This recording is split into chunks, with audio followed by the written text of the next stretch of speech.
Ya, shalom, selamat pagi Bapak Ibu. Wah, kayaknya suaranya kurang semangat ya. Sekali lagi saya menyapa shalom, selamat pagi semuanya. Saya juga menyapa untuk Bapak Ibu yang bergabung di ruangan Zoom. Puji Tuhan Bapak Ibu kembali berkumpul pada pagi ini untuk memulai ibadah kita. Mari kita buka ibadah kita ini dengan hati yang penuh sukacita, sebab firman Tuhan berkata, bersukacitalah dalam Tuhan. Kita mau menaikkan pujian, saya undang kita semua untuk bangkit berdiri.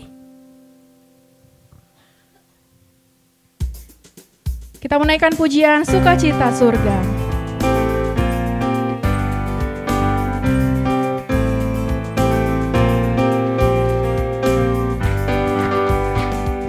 Terima sukacita surga, itulah kekuatan bagi jiwa. Ku dapat rasakan kasih-Nya di tengah badai yang bergelora. Terima sukacita surga, itulah kekuatan bagi jiwa. Ku dapat saksikan kuasa-Nya, taklukkan badai yang bergelora. Haleluya, Kau ada dalam hatiku, takkan patah semangatku, takkan hilang kekuatanku. Haleluya. Haleluya, ku mau bersorak bagimu. Sukacita surga nyata penuhiku. Kita naikkan pujian ini sekali lagi dengan lebih sukacita. Kita katakan terima sukacita surga. Terima sukacita surga, itulah kekuatan bagi jiwa. Ku dapat saksikan kasih-Nya di tengah badai yang bergelora. Terima sukacita surga. Terima sukacita surga, itulah kekuatan bagi jiwa. Ku dapat saksikan kuasa-Nya, taklukkan badai yang bergelora. Haleluya, Kau ada dalam hatiku, takkan patah semangatku, takkan hilang kekuatanku. Haleluya, ku mau bersorak bagimu. Sukacita surga nyata penuhiku. Sukacita surga nyata penuhiku. Sukacita surga nyata. Sukacita surga nyata penuhiku. Kita tunduk kepala, kita berdoa. Selamat pagi Bapa di surga, kami bersyukur Tuhan untuk kesempatan kami boleh kembali berkumpul dalam ibadah devotion kami pada pagi hari ini. Kami datang dengan hati yang penuh sukacita Tuhan di hadapan-Mu pada pagi hari ini. Terima kasih Tuhan untuk segala berkat-Mu yang masih kami dapat rasakan Tuhan. Biarkan hadirat Tuhan memenuhi tempat ini sehingga setiap pujian kami, doa kami, bahkan firman yang akan kami dengarkan boleh membawa dan memberikan kekuatan baru kepada hidup kami ya Tuhan. Kiranya Tuhan melayakan setiap kami agar ibadah ini menjadi persembahan yang harum di hadapan-Mu ya Bapa. Di dalam nama Tuhan Yesus Kristus kami berdoa dan mengucap syukur. Amin. Saya undang kita semua untuk duduk kembali. Ya, tadi kita sudah bersukacita Bapak Ibu dengan hadirat Tuhan, dengan menaikkan pujian. Dan sekarang kita akan mempersiapkan hati kita untuk mendengarkan kebenaran firman Tuhan yang akan dibawakan oleh hambanya Bapak Pendeta Jusak Wijaya. Untuk itu mari kita persiapkan hati kita dengan menaikkan pujian kasih setiamu yang kurasakan.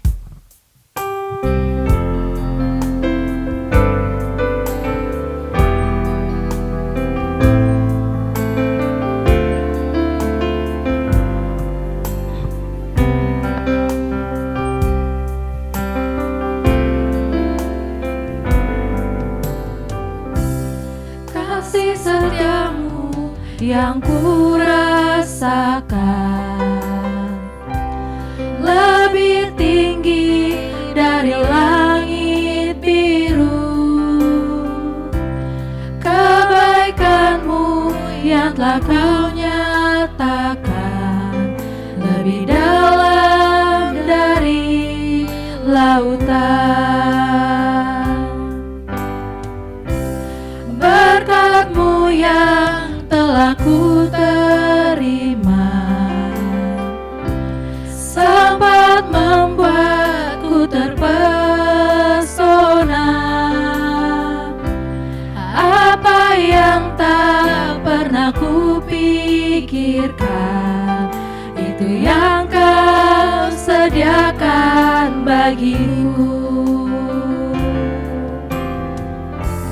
Siapakah aku ini, Tuhan? Jadi biji mata-Mu. Dengan apakah ku balas Tuhan selain puji dan sembah Kau? Mari Bapak Ibu dengan hati yang lebih sungguh lagi kita menaikkan pujian ini. Kasih setia-Mu yang ku rasakan lebih tinggi dari langit biru.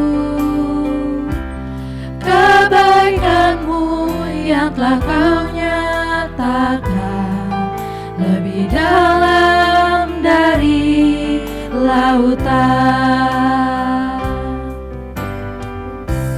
Berkat-Mu yang telah ku terima sempat membuatku terpesona. Apa yang tak pernah ku pikirkan, itu yang Kau sediakan bagiku. Siapakah aku ini, Tuhan? Jadi biji mata-Mu. Dengan apakah ku balas Tuhan selain puji dan sembah Kau? Siapakah Kepada aku hamba ini, Tuhan? Jadi biji mata-Mu. Dengan apakah ku balas Tuhan selain puji dan sembah Kau? Selain puji dan sembah Kau, selain puji dan sembah Kau. Mari kita berdoa. Maha besar Tuhan Allah Bapa di surga, terima kasih ya Bapa. Tuhan tidak henti-hentinya terus menjaga dan memelihara kami. Dan lewat pimpinan Roh-Mu yang kudus ya Bapa, kami terus dikuatkan, kami terus diteguhkan untuk boleh melayani Tuhan dengan penuh sukacita. Dan kami akan membicarakan hal ini ya Bapa pada hari ini. Biarlah kiranya Tuhan berfirman di tengah-tengah kami. Dan Tuhan pakai lidah bibir hamba-Mu yang penuh dengan keterbatasan ini. Dan Tuhan bekerja lewat Roh-Mu yang kudus di dalam setiap hati anak-anak-Mu. Baik yang ada dalam ruangan ini maupun yang mengikutinya lewat Zoom. Terima kasih ya Bapak. Kami serahkan seluruh jam pemberitaan firman Tuhan hanya ke dalam tangan Tuhan. Dalam nama Tuhan Yesus Kristus kami berdoa. Amin. Teman-teman sekalian, tema kita adalah buah roh, sukacita. Nah, saya akan membahas sedikit tentang buah roh itu sendiri, ya, karena sebagai awal sebelum masuk ke dalam sukacita. Saya akan bacakan dari Galatia 5 ayat 22 sampai 23. Dari 16 ya. Mulai dari 16 sampai dengan 24. Demikian bunyinya. Maksudku ialah hidup oleh roh, maka kamu tidak akan menuruti keinginan daging.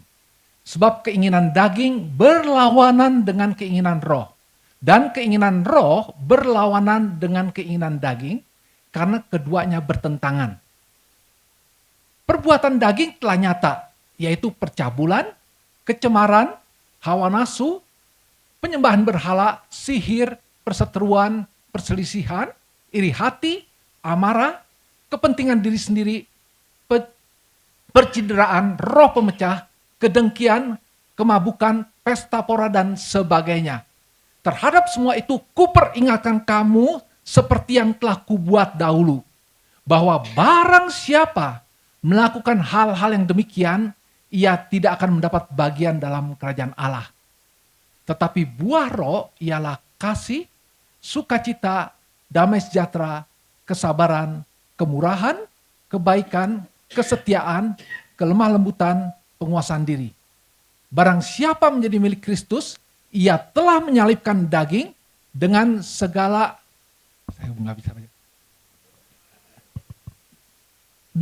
hawa nafsu dan keinginannya. Jikalau kita hidup oleh roh, baiklah hidup kita juga dipimpin oleh roh. Nah, kemudian kita baca lagi dari kitab Roma 8, teman-teman ya, demikian bunyinya. Karena keinginan daging adalah maut, tetapi keinginan roh adalah hidup dan damai sejahtera. Sebab keinginan daging adalah perseteruan terhadap Allah, karena ia tidak takluk kepada hukum Allah. Hal ini memang tidak mungkin baginya. Mereka yang hidup dalam daging, tidak mungkin berkenan kepada Allah. Sebab jika kamu hidup menurut daging, kamu akan mati. Tetapi jika oleh roh, kamu mematikan perbuatan-perbuatan tubuhmu, kamu akan hidup. Teman-teman yang dikasih Tuhan, dari apa yang kita baca, kita lihat ternyata tidak ada bagian dalam Alkitab yang menampilkan kontras yang begitu jelas dan tegas di antara gaya hidup orang percaya yang dipenuhi Roh Kudus dengan gaya hidup orang yang dipimpin oleh tabiat manusia berdosa. Nah, Paulus juga menekankan bahwa roh dan tabiat berdosa itu saling bertentangan. Nah, tabiat berdosa atau sark, yaitu keinginan daging, ya, dikatakan teman-teman itu menggambarkan semua keinginan yang buruk. Ya, tabiat berdosa itu, jadi begini, waktu seorang itu sudah terima Yesus, tabiat berdosa tetap ada dalam diri dia. Ya. Nah, bagaimana dia berusaha untuk perlahan, tahap demi tahap, untuk mengurangi tabiat berdosa itu? Caranya bagaimana? Dengan relasi dengan Tuhan, dan semakin peka akan apa yang menjadi kehendak Tuhan. Lalu dia dikatakan pada bagian yang kita baca, dia akan menyalibkan semua keinginan daging itu, dan membuangnya dari hidupnya. Nah, teman-teman dikasih Tuhan, jadi kita lihat ini peringatan, Paulus juga memberikan daftar ya, tabiat berdosa atau perbuatan daging ini, ya, kurang lebih ada 15 di ayat yang sebelumnya tadi kita baca. Nah, teman-teman, kalau kita lihat peringatan Paulus, saya langsung singkat tentang perbuatan daging ini adalah keras dan tegas. Itu kita lihat di dalam Galatia 5 ayat 17 sampai 21 dan Roma 8 ayat 6 sampai 8 dan 13 yang sudah kita baca. Nah, saya simpulkan ya, boleh next slide ya. Ini kita lihat teman-teman yang kasih Tuhan, yang saya simpulkan dari apa yang kita baca. Pertama adalah keinginan daging berlawanan dengan keinginan roh. Keduanya bertentangan. Ya. Nah, bertentangan kenapa kita lihat? Ujungnya beda. Dikatakan yang satu membawa maut, yang satu memberikan hidup. Nah, kedua dikatakan perbuatan daging itu berbahaya. Karena dia ada dalam hidup kita setelah kita jadi orang percaya, dan itu harus terus-menerus dilawan melalui kuasa Roh Kudus.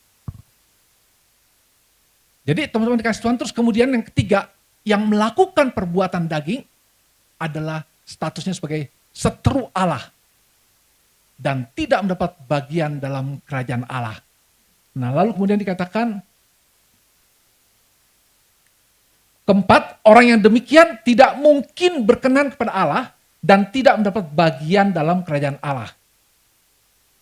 Kelima, orang Kristen dikatakan sebagai milik Kristus harus menyalibkan daging dengan segala hawa nafsu dan keinginannya melalui hidup yang dipimpin Roh Kudus. Jadi teman-teman, kita lihat kenapa Paulus memberikan peringatan begitu keras dan tegas.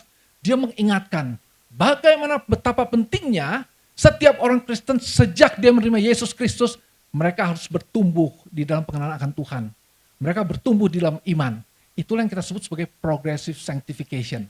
Nah, teman-teman yang kasih Tuhan, kita lihat di dalam bagian kalau keinginan daging itu terus tumbuh dalam kehidupan kita, nah itu berbahaya teman-teman. Artinya apa? Ini yang kita lihat ya. Ini yang kemarin Pak Romi katakan, ya saya kasih gambarnya. Progressive sanctification ini, ya.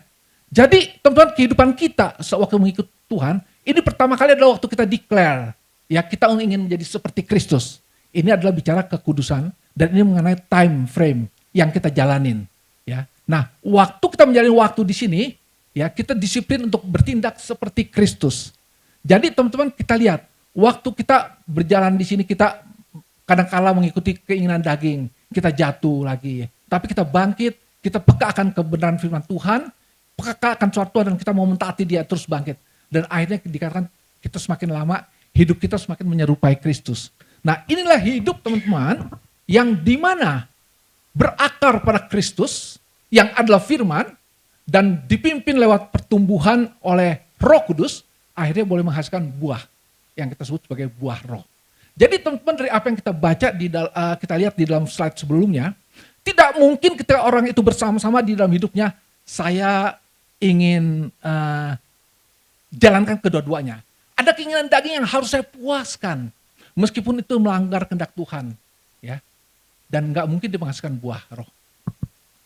Paulus tegas mengatakan bahwa orang-orang yang demikian itu adalah dia dikatakan sebagai setru Allah.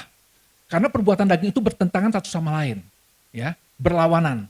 Lalu kemudian dia menjadi setru Allah dan dia tidak mungkin berkenan kepada Allah dan tidak mungkin mendapat bagian dalam kerajaan Allah. Jadi teman-teman kita melihat begitu fatal, ya. Di mana setiap kita yang mengaku sebagai orang percaya, kita tahu apa yang Tuhan inginkan kita lakukan dalam kehidupan beriman kita. Nah teman-teman yang kasih Tuhan, kita melihat di dalam bagian ini. Jadi kalau kita semakin bertumbuh menjadi sosok seperti Yesus, anak Allah, ya.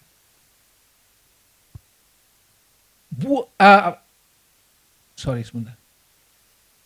Jadi kita lihat di sini, bertentangan dengan perbuatan tabiat berdosa ini, ya, keinginan daging ini adalah gaya hidup yang tulus ikhlas, yang disebut buah roh.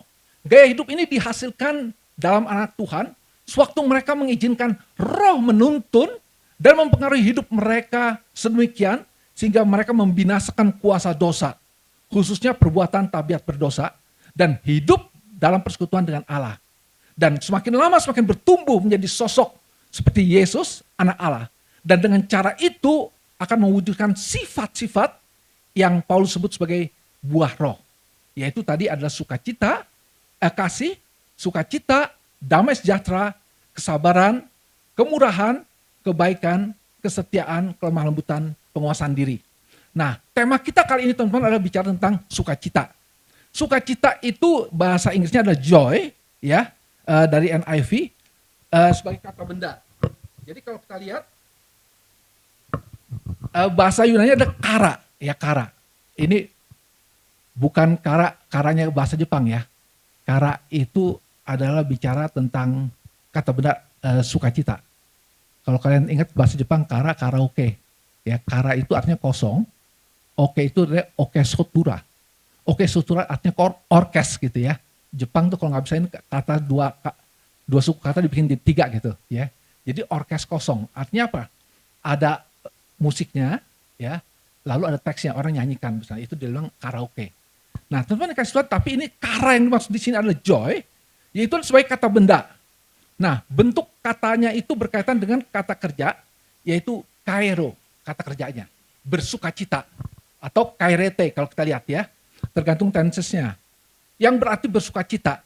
Nah di dalam Tesalonika 5 ayat 16 ya, dikatakan bersukacitalah senantiasa, Be joyful always, dia katakan.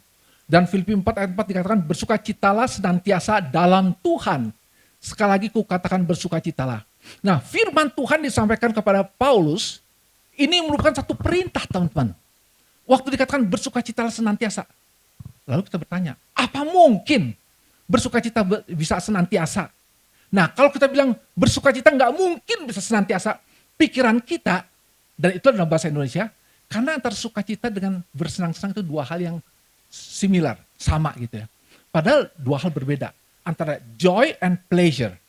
Kenapa teman-teman yang dikasih Tuhan saya katakan itu berbeda? Ya, karena pleasure itu bersifat sementara, tergantung pada situasi dan kondisi dan keadaan di luar kita. Contohnya begini, ya nanti dulu ini Pak, yang ditampilkan dulu slide-nya. Ya, terima kasih. Contohnya begini, kalau ada teman-teman yang hobinya kuliner gitu ya. Waduh, saya punya kawan tuh dulu waktu kerja, dia mau makan, lidah saya bukan lidah orang kuliner. Kalau makan nasi uduk apa aja sama buat saya begitu ya. Mau di pinggir jalan, mau yang di restoran yang lebih lebih lux gitu ya. Tetapi dia bisa bedain, yang ini kurang enak, yang ini lebih ini ya. Bahkan saya pernah diajak kemana? Diajak ke Cipanas hanya untuk makan sate kambing yang dibilang dagingnya luar biasa. Waduh, saya pikir kalau hanya demi untuk itu jalan ke Cipanas ya, ke puncak terus pulang lagi hanya untuk makan sate, buat saya terlalu banyak buang waktu. Tetapi ada orang korbankan itu. Nah, hobinya itu ada kesenangan yang dia miliki ya, akan terhenti waktu kapan? Waktu lidah bibirnya seriawanan misalnya, ya. Ada orang yang hobi selfie misalnya, lihat apa dia selfie, di mana dia selfie. Nah, kesenangan itu terhenti kapan? Waktu dia ada jerawat segede bola bekel misalnya gitu ya. Nggak mungkin dia selfie dan disebarkan begitu, itu jadi viral yang negatif. Atau juga ada orang hobi hiking ya, dan dia waktu mengalami rematik, hobinya terhenti teman-teman. Jadi banyak sekali kita lihat hal seperti ini. Nah, jadi yang namanya pleasure itu kesenangan itu terbatas, tergantung pada situasi kondisi yang ada dan bersifat sementara. Tetapi ada juga orang kita lihat memiliki banyak hal yang belum dimiliki orang banyak. Misalnya dia memiliki kekayaan ya untuk menikmati kesenangan. Dia memiliki kepandaian untuk menikmati bagaimana dia menghasilkan karir yang lebih baik. Ada yang memiliki kemasyuran ya. Tetapi kita lihat apa yang terjadi teman-teman. Kita lihat di sini saja teman-teman untuk melihat ya di dalam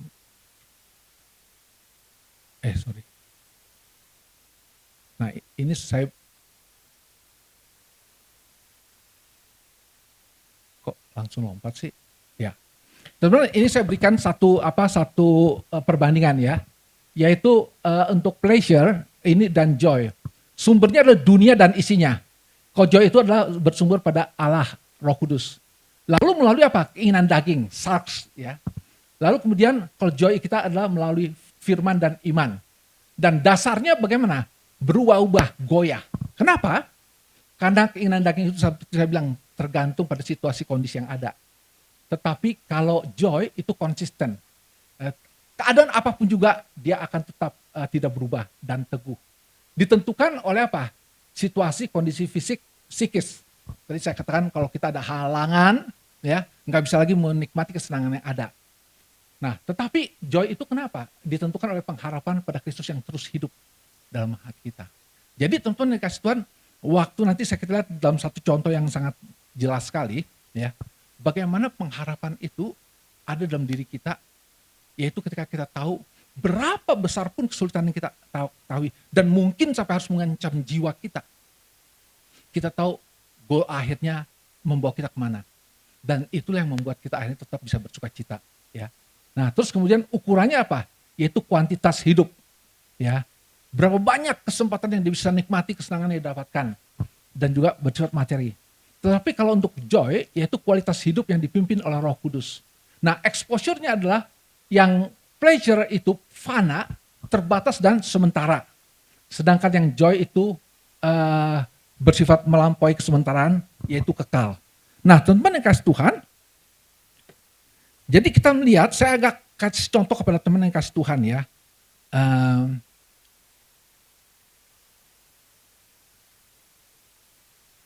Orang-orang ini yang kita lihat memiliki segala sesuatu yang dia miliki, yang kekayaan, yang memiliki kekuasaan, dan semua orang pikir alangkah enaknya kalau dosa seperti dia. Tapi ternyata kenyataan tidak begitu. Saya ajak teman untuk melihat ya. Ada yang kenal nggak ini? Nggak tahu ini. Nah, ada yang kenal nggak teman-teman? Ada yang tahu nggak ini? Kalau sebelah ini tahu nggak? Coba kira-kira mana deh. Hah? Ada yang tahu ntar saya kasih PS deh. Atau kasih itu apa? Kasih Laura ntar ada ini jadi apa? Viral lagi ya. Teman, ini adalah, kalau kalian nggak tahu saya tambahkan ini. Ada yang tahu juga nggak ini? Ini orang yang siaran mesti bisa tahu nih. Nah, ini siapa?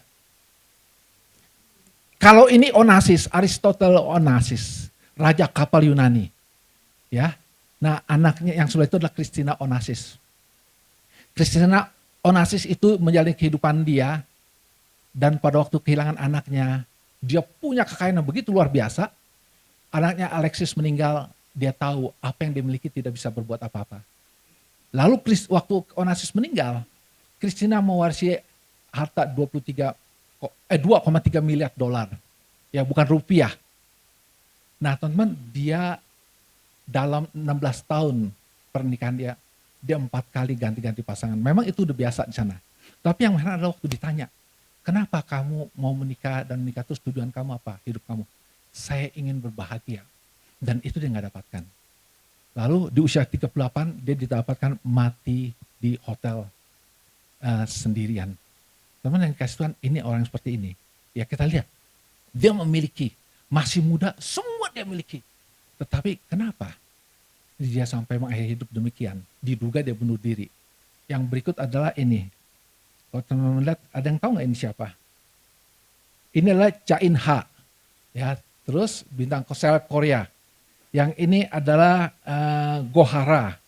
Terus Jang Jae-yeon, ini lagi. Saya lihat siapa nih? Pak, itu Hana ya? Oh, Hana ini ya. Saya lihat Pak Kiting, wah Pak Chandra juga, cuy gila bukan main katanya ya. Kulitnya mulus, laler aja nemplok, terpleset di kulitnya ya. Teman-teman, ini 3 orang ini adalah seorang selebritis yang berhasil dalam kehidupan mereka. Tetapi belum sampai 30 tahun mereka bunuh diri. Ya. Lalu saya tambah lagi sederetan orang-orang yang lebih ini teman-teman ya. Ini Sherman Dragon. Dia penyiar TV9, Channel 9 di Australia. Tapi satu hari berita di Australia dikejutkan dengan bicara, tiap hari ketemu menyapa setiap orang dengan senyum. Dia bunuh diri. Lalu koran menuliskan, she has everything in her life. Maksudnya apa? Dia punya kepandaian, dia punya kekayaan, ya, dia punya kemasyhuran begitu. Tapi dia bunuh diri. Ya, lalu pertanyaan dari dunia diwakili oleh koran apa? Dia memiliki segala sesuatu untuk hidup, syarat untuk hidup. Tapi kenapa dia bunuh diri? Dan mereka nggak dapatkan jawabannya itu. Nah teman, terus kemudian ini Anda kenal nggak? Kalau karya mah pasti tahu nih. Hah? Siapa? Coba saya mau tanya. Oh udah pernah ngomong ya. Eva tahu nggak ini? Eva tahu nggak siapa? Bang Roman. Yeah. Ya, Roman Presley, tapi bukan. Ini Elvis Presley, teman-teman. Ini bintang rock and roll yang sangat terkenal dan pujaan banyak gadis-gadis ya. Itu dikatakan, saya percaya di antara kita ini dan selebritis yang kita kenal di Indonesia, nggak ada yang punya rumah seperti dia di Memphis. Rumahnya di Memphis, pegangan pintunya itu disalut emas. Ya, bukan kuning loh. Rumah saya juga pegangannya kuning rumahnya, tapi bukan emas itu. Ya. Dia emas, tapi ditemukan dia mati karena menenggak obat bius waktu di kolam renang. Elvis Presley, di mana dia datang, kalau hadir dia nyanyi begitu, waduh garis-garis semuanya histeris menyambut kedatangan dia. Lalu kemudian ini kita lihat, ada yang tahu nggak?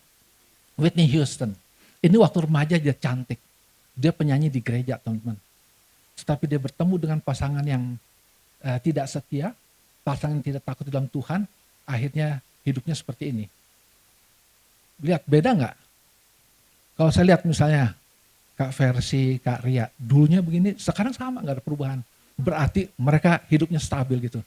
Ini sangat menjadikan kan, akhirnya orang yang kelihatannya cantik begitu ya, waktu mudanya dia menyanyi di gereja, dia menikah dengan Bobby Brown dan akhirnya hidupnya menjadi benar-benar sangat terpuruk begitu. Walaupun secara keuangan dia memiliki. Lalu kita lihat lagi satu. Ini semua kenal ya. Ini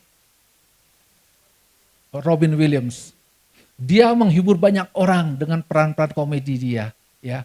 Tetapi dikejutkan kalau akhirnya dia bunuh diri.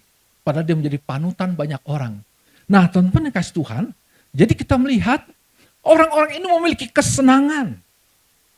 Kesenangan yang untuk mereka dapatkan dengan segala harta, dengan segala status yang mereka miliki. Tapi mereka nggak ada sukacita. Ada bisa menikmati pleasure, tetapi tidak ada sukacita. Teman-teman yang kasih Tuhan, saya bukan bilang kita nggak usah punya semua kekayaan dan yang ada. Bukan nggak boleh, boleh. Tetapi waktu kita menikmati itu semua dan akhirnya tidak membawa sukacita buat setiap kita, berarti there must be something wrong in our lives. Misalnya Tuhan izinkan kalian untuk mendapatkan kekayaannya, lalu kalian mulai berpikir, Tuhan dengan apa yang saya dapatkan ini, apa yang saya bisa lakukan untuk kerajaan Tuhan? Apa yang saya bisa lakukan untuk membawa buah-buah Injil bagi Tuhan? Tetapi kalau orang yang bodoh yang diberikan perumpamaan oleh Yesus Kristus, yang dipikirkan apa? Kekayaanku makin bertambah dan aku tidak lagi punya ruang untuk menimbun kekayaanku. Dan inilah rencanaku, aku membangun gudang-gudang yang besar-besar untuk supaya semua hasil panen, hasil kekayaan bisa ditumpuk di sana. Teman, orang ini hanya memikirkan apa yang baik buat dirinya. Nah, teman-teman dikasih Tuhan, kita melihat di dalam WHO ya, mencatat ya, peningkatan depresi global itu 25%. Dan di Korea dikatakan bahwa ranking bunuh diri dunia yang ke-38. Korea negeri dengan mayoritas adalah orang Kristen. Dan Billy Graham telah melakukan KKR besar-besaran di sana dan menghasilkan banyak jiwa-jiwa yang bertobat. Tetapi kenapa ranking bunuh dirinya sampai ranking ke-38? Cukup besar loh untuk negara seperti Korea yang penduduknya nggak terlalu banyak. Teman-teman, saya mau mengutip dari ini filosofi hidup anak muda, yaitu Yono and YOLO. Ya, kalau kita tahu Yono itu kan istilahnya you only need one. YOLO adalah you only live once. Ya, itu pola hidup yang artinya yang Yono itu ya. Mungkin nggak semuanya tahu ya, taunya Yono, ini Pak Yono kita kemontir kali ya. Yono yang ini adalah artinya yang YOLO ya, you only live once, artinya mumpung kamu ada kesempatan, kamu nikmati. Ya, raih segala mungkin supaya menikmati hidup yang ada. Akhirnya jadi produk konsumtif. Lalu kalau YOLO dibilang Yono itu you only need one, artinya hidup yang berhemat. Secukupnya dengan apa yang ada padamu. Tetapi saya mau bawa ini dalam konteks rohani apa? Waktu dikatakan Yono adalah you only need one. Who is the one? Bukan what is the one? Jesus Christ. Dan itulah yang dialami oleh apa yang saya tampilkan tadi, orang-orang tadi ini. Mereka punya segala sesuatu. Ya, tapi nggak punya yang satu itu. Jesus Christ dalam hidup mereka. Sungguh sangat menyedihkan ya. Dan kalau kita belum melihat ini, kita boleh bersuka cita teman-teman. Kita mungkin secara materi tidak sebanding dengan mereka, secara kekayaan, secara kepandaian, kemasyuran. Kita hanya orang biasa. Tetapi kalau hidup kita penuh sukacita, itu lebih daripada yang kita inginkan. Nah, teman-teman yang kasih Tuhan, jadi kita melihat sukacita atau joy di dalam Alkitab itu sebagai karunia Roh Kudus bukanlah sukacita yang bersifat sementara atau bergantung pada keadaan, tapi sukacita yang berasal dari hubungan kita, relasi kita dengan Allah. Dan ini adalah karunia yang diberikan oleh Roh Kudus kepada setiap orang percaya yang hidupnya berakar pada Yesus Kristus yang adalah firman, lalu bertumbuh di dalam iman dan berbuah melalui pimpinan Roh Kudus. Teman-teman kasih Tuhan, sukacita ini dapat dipertahankan oleh setiap orang Kristen. Bahkan dalam keadaan yang paling terburuk sekalipun. Lalu kita bertanya, kok bisa? Lah, waktu diperintahkan dikatakan bersukacita senantiasa dalam Tuhan. Ya, Sekali lagi katakan bersukacitalah. Ini perintah Tuhan. Nah, kembali jawabannya tadi adalah apa? Kalau konsep sukacita kita adalah itu sama dengan bersenang-senang, nggak mungkin terjadi. Tetapi kalau melihat konsep bersukacita itu dalam konteks firman Tuhan, itu berbeda dengan bersenang-senang. Berarti nggak, time frame-nya bukan terbatas. Dan bukan hanya berdasarkan pada keadaan yang ada, tetapi bagaimana hubungan kita dengan Tuhan, itu yang memberikan kita kekuatan. Nah, teman-teman kasih Tuhan, ada ilustrasi yang paling menarik, yaitu di dalam kitab Filipi. Di dalam kisah Paulus, di dalam kisah Rasul 16. Semua tahu kan, Paulus dipenjarakan di Filipi, ya. Lalu dia dipenjarakan kenapa? Karena gara-gara seorang dituduh dia telah menghilangkan penghasilan daripada seorang tuan, para tuan yang punya budak. Budak itu bisa sihir, ya. Tetapi setelah dia dibebaskan dari roh jahat, lalu mereka dihina, mereka dituduh, difitnah. Nah, singkat cerita, Paulus dirajam, dianiaya, itu nggak main-main teman-teman ya. Dan setelah dianiaya, nggak ada kesempatan untuk istirahat, menyelonjorkan tubuhnya begitu, tapi dia dipasung. Jadi penderitaan luar biasa. Dan teman-teman, dalam keadaan seperti itu, Paulus menulis surat apa?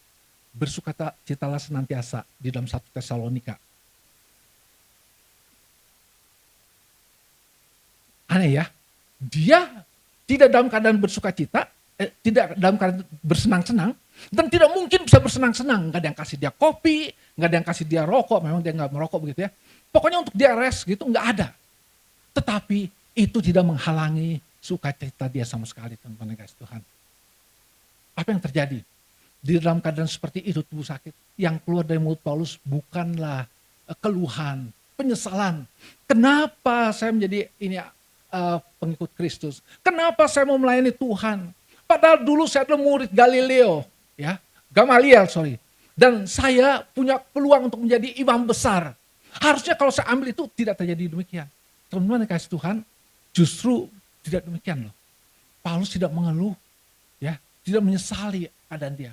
Tapi Alkitab mengatakan dia memuji Tuhan, dia berdoa. Nah, teman-teman, lalu apa yang terjadi? Dikatakan terjadi gempa bumi yang dahsyat.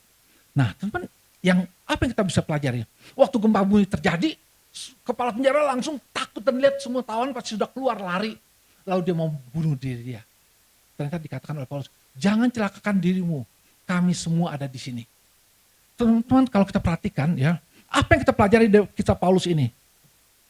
Pengalaman Paulus di Filipi. Kita lihat pertama ya, sukacita itu bisa dirasakan dalam kesulitan. Ya, selama bersekutu dengan Tuhan, ya, relasi dengan Tuhan, Paulus lakukan dengan memuji dan berdoa dan mendapatkan pertolongan. Lalu mereka memiliki harapan dan kepastian akan kasih dan penyertaan Tuhan, kekuatan dan hiburan dari Roh Kudus. Lalu kedua, teman-teman, kita lihat sukacita itu berakumulasi saat melewati berbagai masalah. Jadi Paulus bisa bertahan, bisa waktu mengalami aniaya dan begitu menyakitkan ya. Tetapi kenapa kok bisa memuji Tuhan, bisa bersukacita? Itu tidak terjadi instan, teman-teman. Itu terjadi satu proses akumulasi dalam hidup dia. Nah, kalau teman-teman ingat di dalam Yakobus 1 ayat 2-3 dikatakan, saudara-saudaraku, anggaplah sebagai suatu kebahagiaan apabila kamu jatuh ke dalam berbagai-bagai pencobaan. Jadi teman-teman mau diajak mengerti, setiap pencobaan yang dialamin itu kita anggap itu terima, jalani itu dengan penuh sukacita. Dan tanpa sadar itu mengakumulasi, memberikan kita kekuatan rohani. Rohani semakin berotot. Ada seorang turis Amerika, waktu mereka dia datang ke Cina, dia lihat ada seorang anak petani bisa angkat sapi seberat 125 kilo. Dia bilang, wow, wonderful begitu ya. Lalu ternyata dia tanya kepada bapaknya, itu anak kamu dikasih vitamin apa? Enggak dikasih vitamin. Kenapa bisa angkat sapi begitu berat? Sapi itu diangkat waktu masih kecil. Tiap hari diangkat gitu, teman-teman. Saya kan baru hanya baca ya. Pengertian itu saya nggak jelas gitu ya. Tetapi baru mengerti apa? Waktu anak saya yang perempuan, Melisa, cerita. Dia gendong anaknya Keona, cucu saya ya. Itu sudah 20 kilo. Tapi angkatnya enak aja. Suaminya disuruh pegang begitu udah gak kuat, langsung mau ditaruh lagi gitu. Kenapa? Dia gak biasa angkat beban begitu. Tapi sang ibu dari waktu anaknya masih kecil dia terus pegang dia terus gendong. Nah inilah tuh teman-teman yang Tuhan maksudkan, supaya bagaimana kita ya, waktu kita memiliki sukacita untuk mulai hal yang paling kecil sampai yang paling besar, itu mengakumulasi kekuatan rohani kita menghadapi berbagai kesulitan yang ada. Nah kemudian kedua kita lihat ketiga dari kisah ini adalah apa? Sukacita yang berasal dari Roh Kudus mempengaruhi orang lain di sekitar kita. Jadi Paulus waktu dia menyanyi, dia bersyukur ya, lalu orang yang lain dengar, itu mereka ikut bersukacita. Buktinya apa? Mereka tidak ikut lari waktu pintu penjara terbuka. Saya mau sharing sedikit ya teman-teman ya. Cepat itu jamnya kecepatan gak ya? Nah, oke. Saya harapkan 3 menit saya selesaikan secepatnya deh. Teman-teman,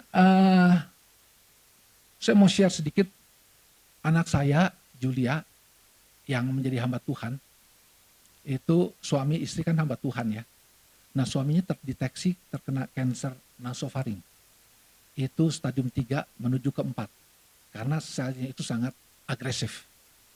Ya, berita itu tentu mengejutkan. Tapi saya bingung kenapa anak saya tenang-tenang aja loh. Berdua sama mantu saya. Mereka melihat apa?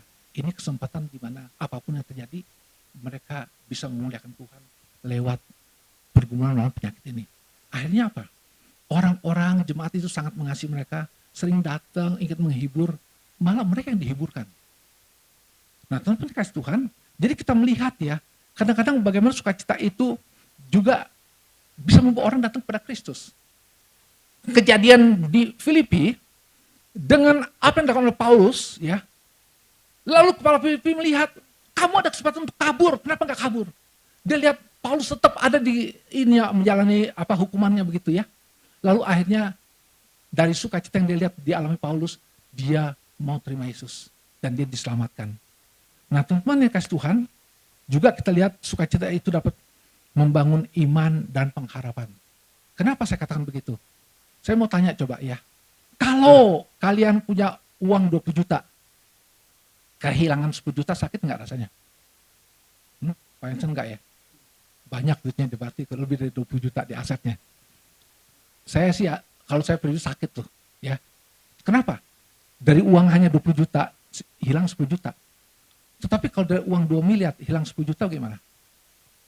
Kalau Pak Yusmanto gimana Pak Yusmanto? Biasa aja ya. Itu peanut kecil teman-teman. Ya. Nah ini saya ajak perbandingan secara bisnis keuangan. Tetapi kita bandingkan sekarang begini.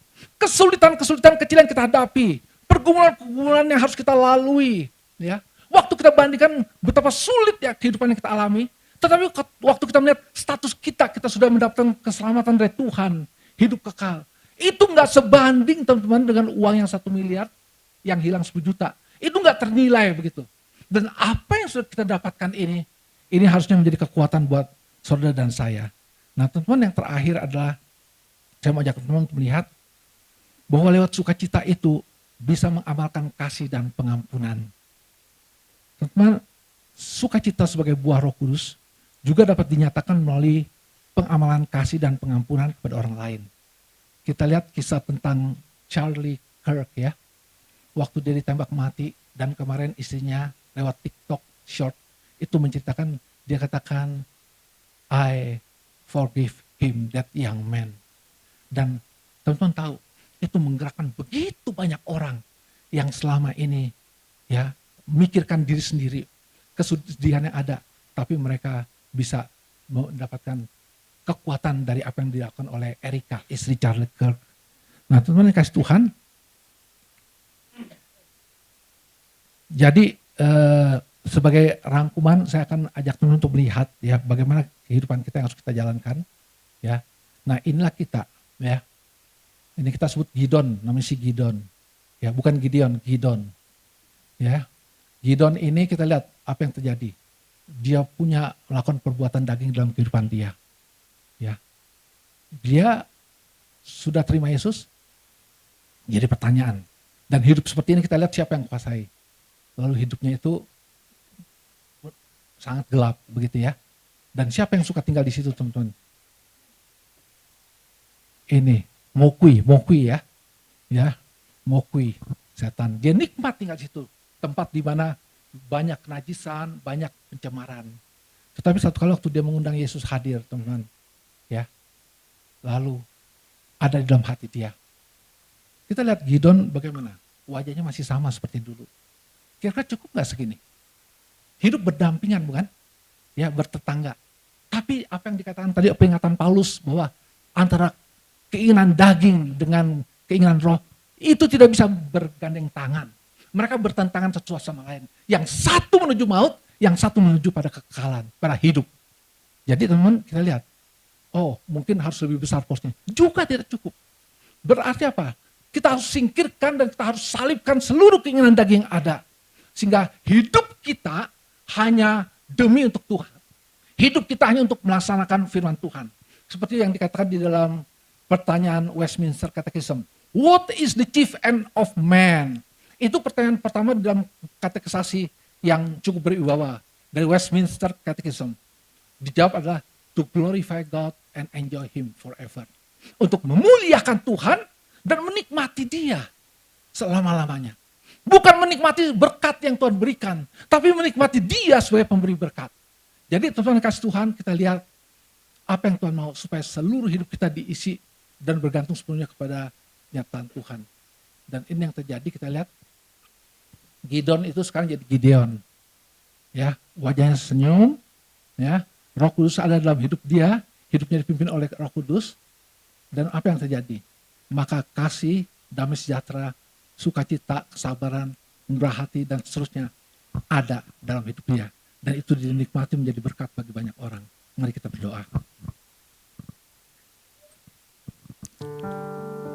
Tuhan, terima kasih untuk setiap kami Tuhan, termasuk hamba-Mu, diingatkan bagaimana buah roh itu menjadi bagian yang sangat penting dalam kehidupan kami sebagai anak-anak Tuhan. Dan kami diingatkan bahwa kami tidak bisa berjalan dengan dua perahu ya Bapak. Di satu pihak kami memuaskan keinginan daging kami, tapi dan pihak kami juga mengikuti apa yang menjadi keinginan roh. Karena keduanya bertentangan Tuhan. Dan itu sangat mendukakan hati Tuhan. Karena membuat kami menjadi seteru Allah. Membuat hidup kami tidak diperkenan Tuhan. Dan kami bahkan kehilangan bagian kami di dalam kerajaan Allah. Di dalam kekekalan. Tolonglah kami ya Bapak. Kami yang lemah ini, kami mohon pertolongan Roh-Mu yang kudus. Agar mengingatkan kami untuk senantiasa berakar di dalam Kristus yang adalah firman. Dan bertumbuh di dalam iman, di dalam pimpinan dan penyertaan Roh Kudus. Kami percaya Tuhan mau pimpin setiap kami. Dengar doa kami Tuhan, dalam nama Tuhan Yesus Kristus kami berdoa. Amin.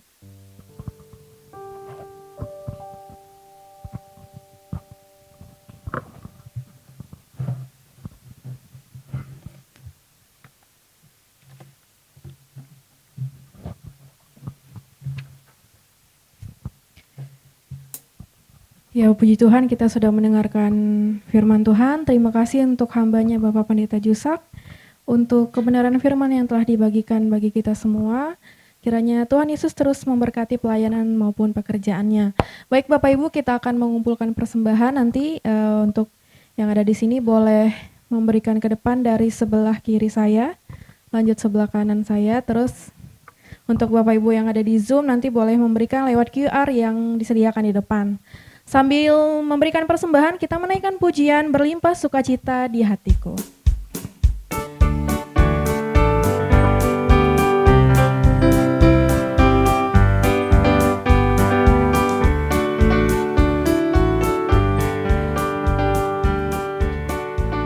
Berlimpah sukacita di hatiku, di hatiku, di hatiku. Berlimpah sukacita di hatiku, tetap di hatiku. Aku bersyukur, bersukacita, kasih Tuhan diam di dalamku. Aku bersyukur, bersukacita, kasih Tuhan diam di dalamku.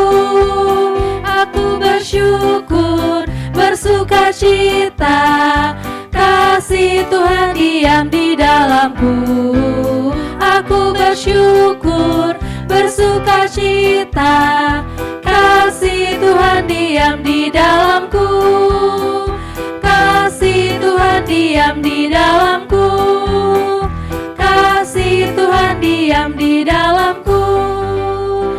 Saya undang kita semua untuk bangkit berdiri untuk menaikkan doa persembahan kita.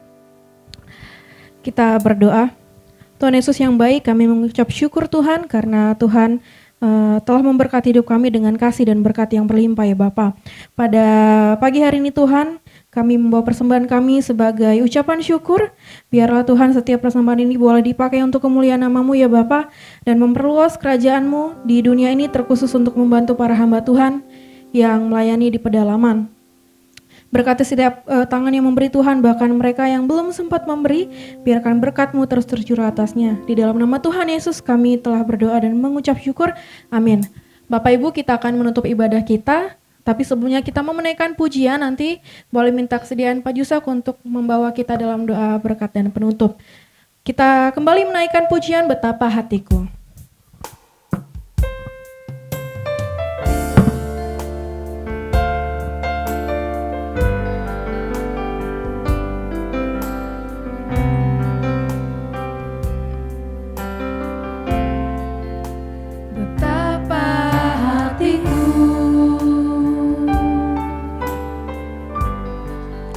Berterima kasih Yesus, Kau mengasihiku, Kau memilikiku.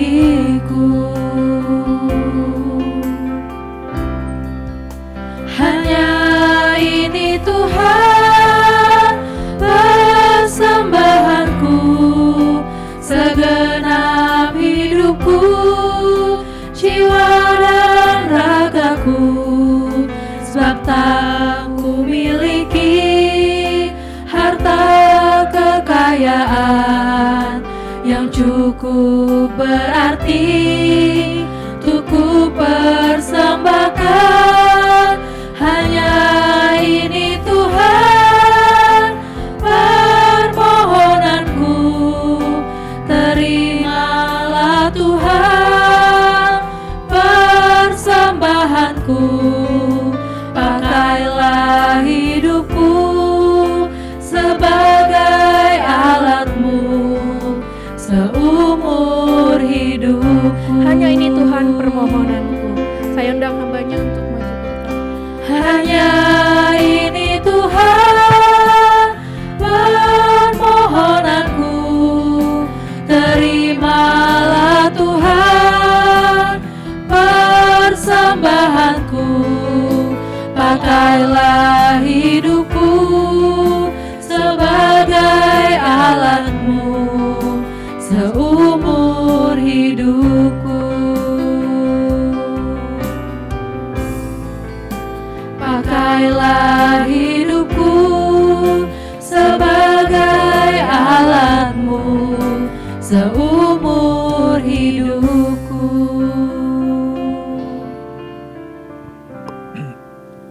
Mari kita berdoa. Tuhan Bapa di surga, di penghujung ibadah kami ini ya Bapa, kami kembali menghadap hadirat Tuhan yang kudus. Kami mau menaikkan doa-doa syafaat kami Tuhan. Kiranya Tuhan yang telah memberi kami kesempatan untuk boleh melayani tempat ini, biarlah Tuhan yang menggerakkan kami dengan hati yang rindu untuk berdoa, untuk menaikkan doa syafaat ini. Kami berdoa Tuhan pertama untuk apa yang dikerjakan oleh Yayasan Yaski Bapak. Begitu banyak program yang telah dilakukan, yang telah Tuhan percayakan, dan program-program ke depan. Antara lain adalah Speak Up Competition dan juga berbagai program yang lain. Tuhan, kami bersyukur Tuhan masih mempercayakan pelayanan ini ke dalam tangan kami. Dan kami percaya jika Tuhan yang memulai, Tuhan juga akan memimpin dalam pelaksanaan sampai pada akhirnya boleh memenangkan banyak jiwa yang boleh dipersembahkan bagi kemuliaan nama Tuhan. Bapak, kami juga rindu berdoa Tuhan untuk pergumulan bangsa dan negara kami yang sampai hari ini Tuhan ada tendensi untuk mengalami inflasi yang akan cukup tinggi, dan itu akan mengalami defisit anggaran karena pengelolaan yang tidak tepat. Dan kami berdoa Tuhan, semoga dengan adanya Menteri Keuangan yang baru, yang Tuhan berikan hikmat bijaksana, yang tidak sembarangan mengambil keputusan dan boleh mengelola keuangan yang ada dengan tepat guna, sehingga tidak membuat bahwa negeri kami seperti yang dialami oleh beberapa negeri lain yang mengalami inflasi yang begitu berkepanjangan dan akhirnya meruntuhkan perekonomian bangsa dan negara. Bapak, kami berdoa juga untuk setiap anak-anak Tuhan yang duduk dalam pemerintahan.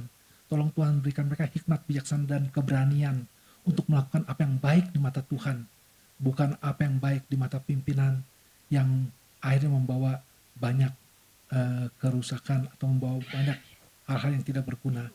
Terima kasih ya Bapak, dan kami juga sebentar akan kembali ke tempat kami masing-masing. Biarlah Tuhan pimpin kami di dalam tugas kami sepanjang hari ini.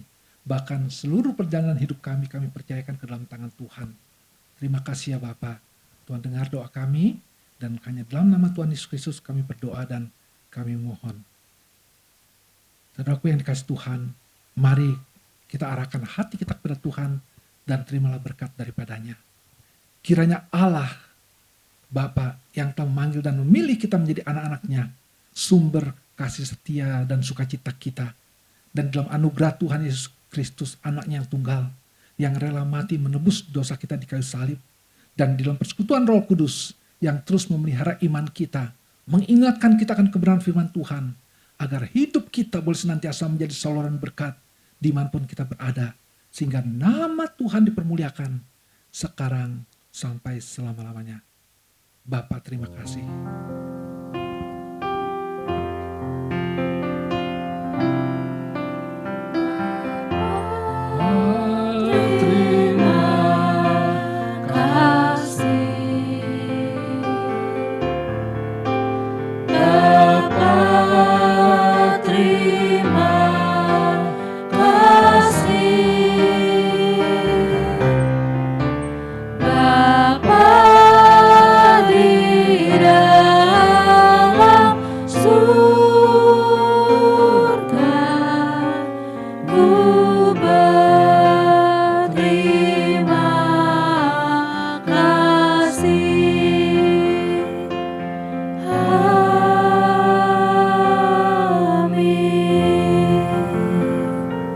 Amin.